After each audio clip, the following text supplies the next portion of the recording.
Today we're going to take a look at power functions. So power functions, a lot of times in Algebra 1 you deal with linear, so x to the first power, you deal with quadratic, x to the second power, and that's kind of about it. Some absolute value you may have seen or alluded to, maybe something like x to the fourth or x to the third. But today we're going to take a look at all of them, notice some similarities and differences, and look at different things like increasing, decreasing, end behavior, and symmetry. So let's take a look at the even power functions first. So notice how when our a value, the value out in front of our x squared or x to the fourth, is positive, these graphs are going to open up. When they're negative, the graphs are going to open down. So taking a look at this graph here where both x squared and x to the fourth are opening up, notice for increasing, when we're looking at increasing and decreasing, we're trying to read from left to right. So as I follow this graph from left to right, are we going up or are we going down? Well, we are going down, right? Think of a roller coaster. I'm going down the hill. So we are actually decreasing for all the values of x until we get to 0. So we're going to be decreasing for all of my x values that are less than 0. Meaning from negative infinity to negative 20 to negative 10 to negative 5 to negative 1 to 0, we're decreasing. So as I look at this from left to right, I'm decreasing for all of those negative x values. So all of those x values less than 0.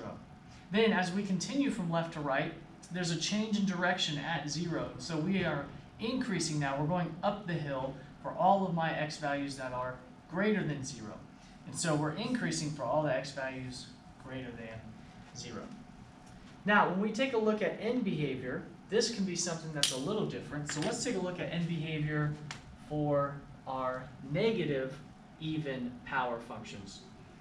Now, this is a little different, which is why I want to take a look at both of these. So here's how this is read. As x approaches infinity, y approaches what? You only have two options, either positive infinity or negative infinity for what we're doing right now.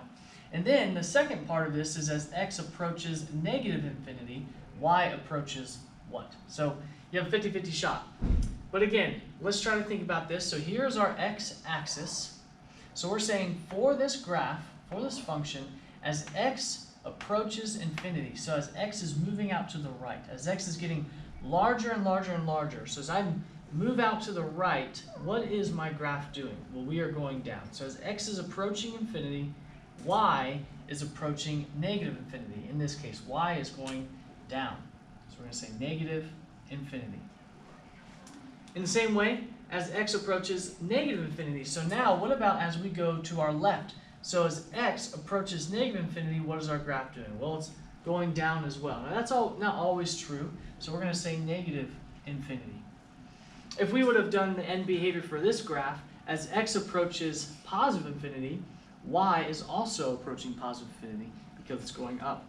And then from this direction, as x approaches negative infinity, y is also approaching negative infinity. So end behavior is a little bit different than increasing and decreasing. So we have to be careful because with a graph like this, it's actually increasing the entire time. And so that is something that can throw students off. Now, what about symmetry? Are any of these graphs symmetrical? So what we'll notice is that for these even power functions, they are symmetrical about the y-axis, or wherever our vertex is. If we can find that, the y value of that vertex is going to give you your line of symmetry. So these, as they're written in the parent function form, they are symmetrical about the y-axis. Now over here, it doesn't look like they're symmetrical, right? There's no line I could draw where the right side is going to land on the left side or anything like that. However, we did learn about odd symmetry. So these are odd functions, which means that they are symmetrical about the origin. And so if I could take a picture of this in my mind and get an idea of what it looks like, and then I turn it upside down in my head or on my calculator, the same graph is going to be seen right side up as it is upside down. And so one thing we would say is that this is symmetrical about the origin. And before, we learned that this means this is an odd function.